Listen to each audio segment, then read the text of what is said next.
Hey guys, in this video we will now consider radical equations.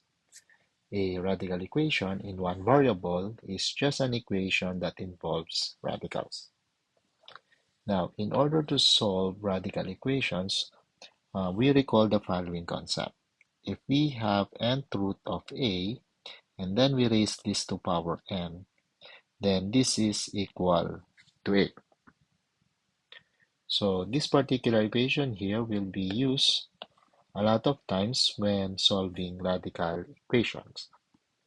So how is it that? If your equation only involves a single radical, then what we're going to do is to isolate that radical expression in one side of the variable and put the non-radical equation to the other side of the variable. And once you have done that, say you have something like cube root of some expression here equals some expression here that doesn't involve any radicals, then what we can do is to raise this to some power 3. But in order to preserve the equality here somehow, we should take this expression to power 3 as well. On the left-hand side, when we do this, we use this concept so that the left-hand side now just becomes this expression here. So what will happen is that we will end up with some other expressions, most probably a polynomial, or if the one inside your radical is non-polynomial, maybe rational or other expression, the idea is we will be able to cancel the radical in the expression. Okay? Now, suppose your equation has two or more radicals. What we can do is to get one of the radicals, isolate it in one side of the equation, and move the other expressions, could be some other radicals and non-radicals, and then we do the same process just like this as well. And then it is possible that there will still be some other radical expressions involved. If there are some more radical expressions involved after doing this as your first step, then you repeat the process. You isolate again that radical expression and then repeat the process until such that there will be no radicals left in your equation. Of course, it is possible that the equation without any radicals, it will become really um, big or large such that it has large exponents, possibly, then we'll just have to deal with that. And as an assurance, in this course, if we give radical expressions or radical equations, you should be able to do that using the techniques that you have learned within this course. So some notes before we go to the examples. What we do on the left-hand side must also be done on the right-hand side. So just like what happened here, if I get the power 3 of this expression here, I have to get the power 3 as well of whatever on the right-hand side is. So what we do on the left-hand side must also be done on the right-hand side. Also, since we are raising to some power, we need to check if the values that we have obtained satisfy the original equation.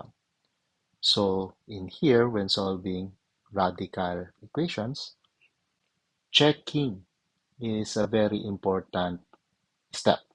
In fact, it is a required step in order to get full points if this appears in an assessment. Okay? So anyway, let us start with this example. So we want to solve cube root of 1 minus 2y minus 3 equals 0. So take note the minus 3, this is outside of that radical symbol. So let us do my suggestion earlier. There is one radical here, and this is not part of the radical. So what we can do is to bring this to the other side of the equation so that we will have cube root of 1 minus 2y equals 3. Now the left hand side, this is cube root. So what we can do is to raise both sides of the equation to the power 3.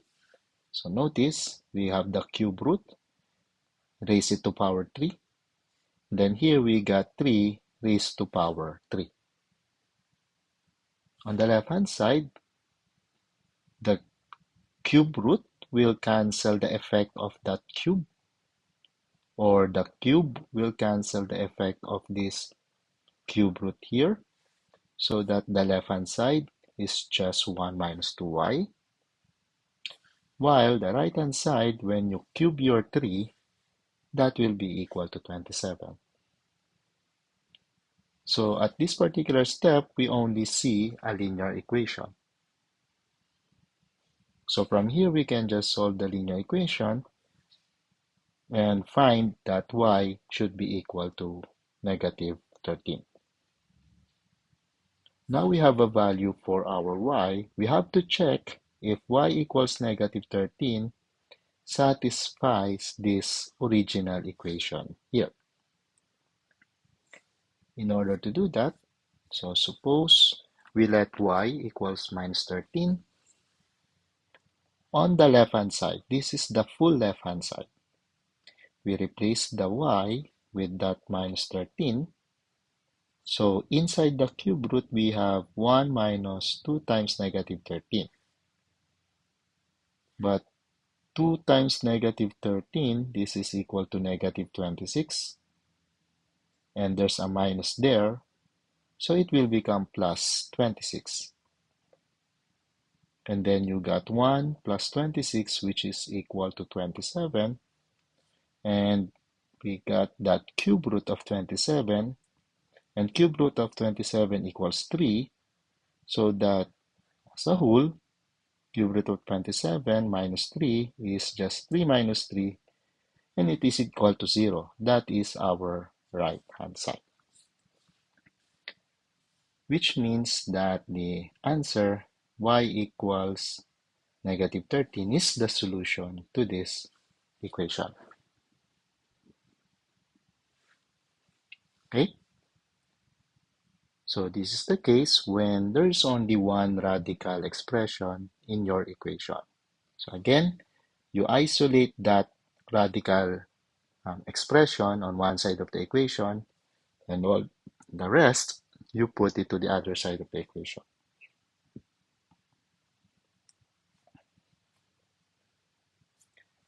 Let us now consider this example. We got square root of 2x plus 3 minus square root of x plus 1 equals 1.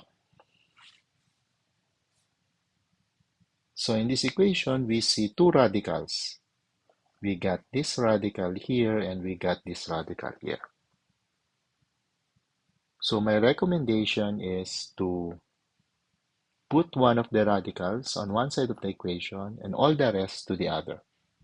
So we isolate one of the radicals only on one side of the equation, and then the other radical and other expressions, we bring it to the other side. So if we do that, here we can put this to the other side so that the equation form will be square root of 2x plus 3 equals 1 plus square root of x plus 1. Then we look at the left-hand side. Here we got the square root. So in order to remove this square root symbol here, we can raise that to power 2.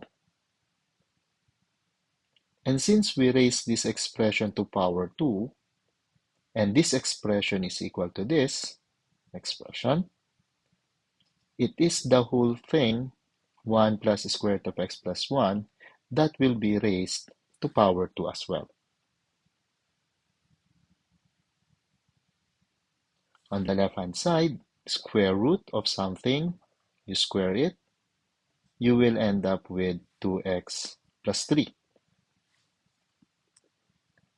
On the right-hand side, this is 1 plus square root of x plus 1, and we square it, we use the binomial expansion. So we got here 1 squared. Let me write the binomial expansion here. You got a plus b squared. This is equal to a squared plus 2ab plus b squared. So in this case, our a, that's 1. Our b, that's square root of x plus 1.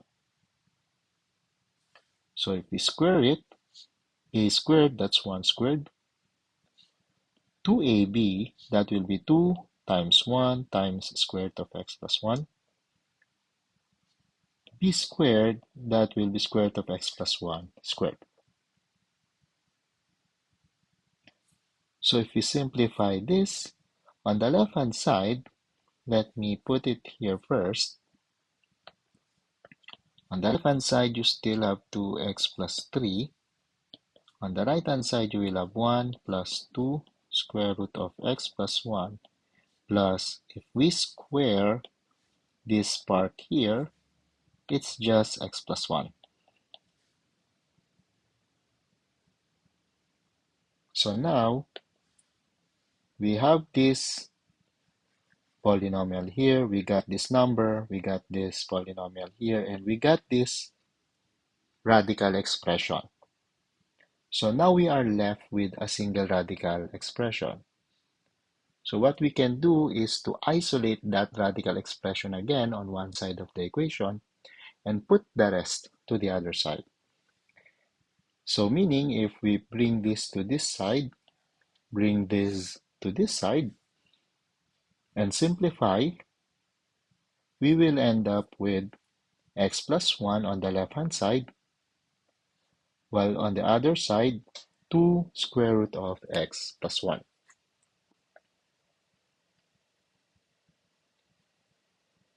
And then, since we still have this square root of x plus 1, we can again remove this radical symbol here by squaring both sides of the equation. So if we do that, we have x plus 1 squared on the left-hand side, and then 2 times square root of x plus 1 squared on the right-hand side.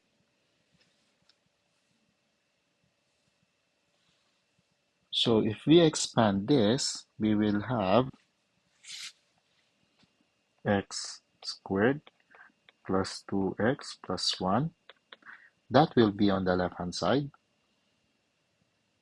On the right-hand side, we will have 4 times x plus 1.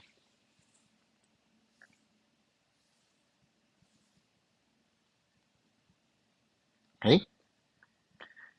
So we have that here. And of course, we can expand this or multiply this. We will have 4x plus 4. And here we have x squared plus 2x plus 1. Then we can now solve this easily because this is just a quadratic equation. We bring this to this side.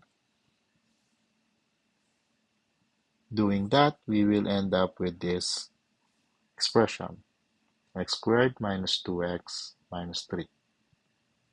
So again, let me just go back. You got 2x, 4x, you bring it there. That becomes 2x minus 4x. So that is our minus 2x here. The other part, you got 1. We bring this to this side. That will be 1 minus 4. And that's our minus 3 here. And of course, the other side becomes 0. So from here, we can use quadratic formula, or if you notice that this is factorable, you can factor this expression into x minus 3 x plus 1 equals 0. So from here, x minus 3 will give us x equals 3, while from here, this will give us x equals minus 1.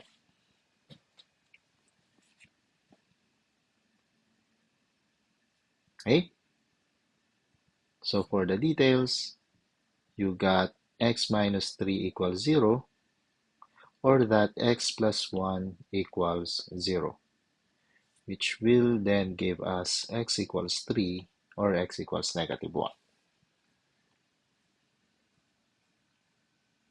Then we check if both of them are solutions, or only one of them is a solution, or none of them is a solution.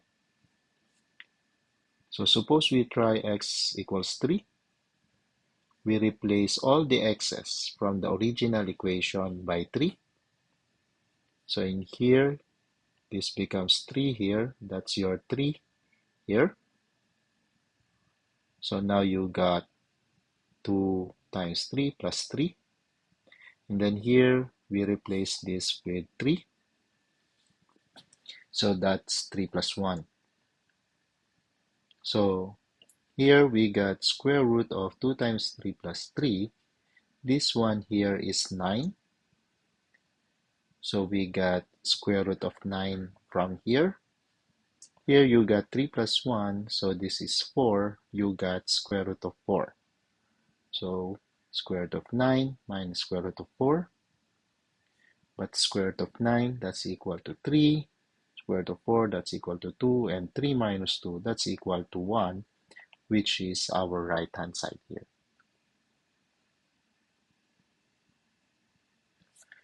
We do the same for x equals negative 1. So we replace this x here and this x here with negative 1.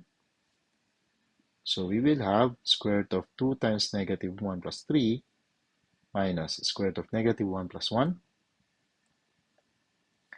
First one here, negative 2 plus 3, that's positive 1. In here, you got minus 1 plus 1, that's equal to 0. So square root of 0 is 0. So we just have square root of 1, which is equal to 1, and that is our left-hand side. So both of them, x equals 3 and x equals negative 1, are actually solutions of this equation.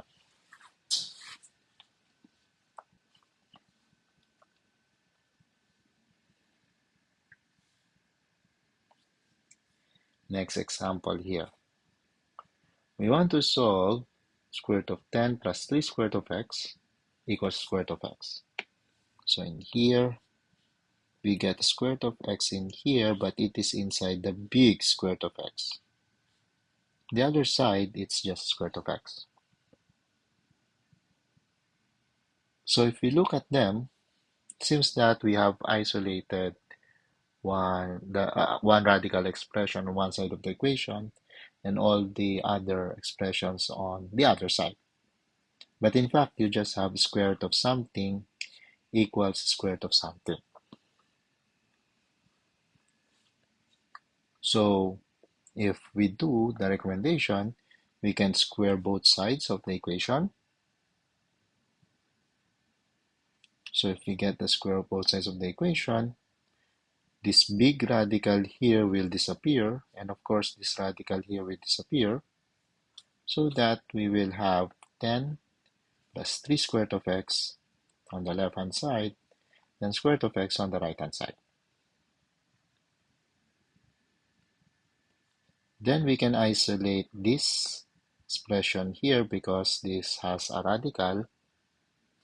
We can bring this to the other side of the equation so that we will have 3 square root of x equals x minus 10. To remove the square root symbol here, we can again square both sides, so that on the left hand side we will have 9x. So 3 squared is 9, square root of x squared is x. The other side we will have x squared minus 20x plus 100.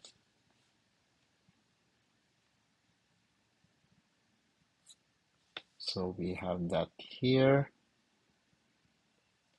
And then we can bring this to the other side of the equation and then flip them. So we will have x squared minus 29x plus 100 equals 0. So in here, we bring this to the other side. It becomes minus 9x. That's where our negative 29x came from. And then we just do symmetric property. We put all the expressions on the left hand side and 0 on the right hand side. So now we have this quadratic equation once again. You can do quadratic formula, or you can also do factoring. If you do your factoring, this expression is factored into x minus 25 times x minus 4 equals 0. And then the 0 property, again, you get x minus 25 equals 0, or that x minus 4 equals 0. And so we will have x equals 25 or x equals 4. We have to test if these x's are valid, or maybe one of them is only valid or none of them is actually valid. Let's start with x equals 25. When x equals 25, we replace this x on the left-hand side by that 25. So here we got 3 square root of 25, but square root of 25, that's equal to 5. So we have here 3 times 5 plus 10, or 10 plus 3 times 5, following BEDMAS, we'll have 10 plus 15. So in here, you get square root of 10 plus 15. So your left-hand side is actually square root of 25. Your right-hand side is square root of x, but your x is 25. That's what you see in here. So the equality holds when x equals 25.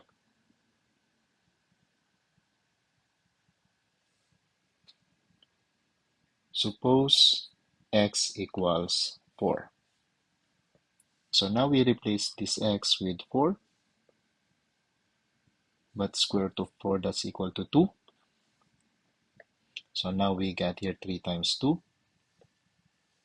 And in here you get square root of 10 plus 6. So that will be 16 on the left-hand side, or square root of 16 on the left-hand side. But on the right-hand side, we have square root of x with x equals 4. We get this one. And they are not equal. You get square root of 16 on the left-hand side. On the right-hand side is square root of 4. So they are not equal. Which means the only solution is just x equals 25. So again, here you see that checking the values that you have obtained is really important, because there will be times that you will get some values but actually are not solutions to your equation.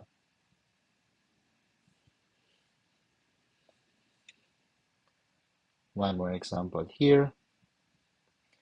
We want to solve for fourth root of 5x squared minus 6 equals x. The radical is already isolated on the left-hand side. So what we can do is just we get the fourth root of both sides of the equation. So we get the fourth root of both sides of the equation here. The left-hand side is just 5x squared minus 6. The right-hand side is x to the 4.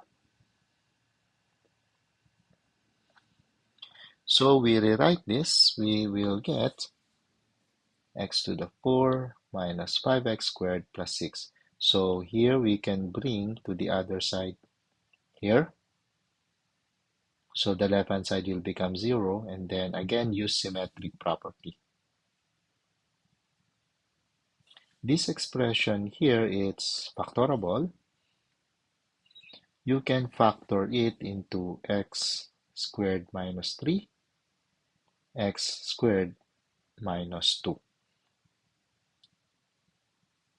Of course, right-hand side is still equal to 0. So from here, 0 property, we got x squared minus 3 equals 0. That's this part. Then x squared minus 2 equals 0. That's this part. From here, we solve this quadratic equation. Also from here, we solve this quadratic equation. We end up with x equals square root of 3, comma negative square root of 3 coming from this. While from here, we will get square root of 2, negative square root of 2. Now you have to do the checking part. Check that only x equals square root of 3 and x equals square root of 2 are the solutions to this equation. Meaning this value and this value are not actually solutions. Okay?